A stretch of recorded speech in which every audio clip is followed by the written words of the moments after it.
Buenas noches a toda la comunidad haitiana que nos escucha en estos momentos. Mi nombre es Michael Gómez y yo voy a ser su profesor de español. ¿De qué trata el curso de español? Bueno, le vamos a explicar en unos sencillos pasos. Primero vamos a contar con 3 clases a la semana. ¿Qué quiere decir eso? Que durante la semana vamos a tener 3 clases online. ¿Cuánto dura cada clase? Bueno, la duración por clase es de 1 hora. ¿Ya?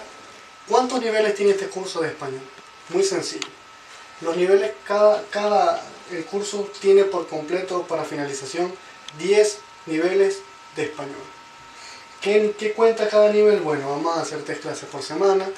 Cada final de curso o cada final de nivel se le va a hacer un examen oral.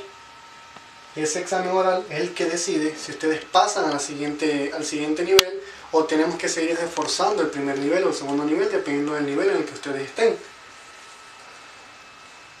¿Qué se va a hacer en ese transcurso? Bueno, se van a hacer talleres, se va a hacer un taller por semana, donde yo le voy a poner a ustedes unos ejercicios y ustedes tienen que próximamente responderme a mí y yo ver si lo que ustedes me están diciendo está correcto.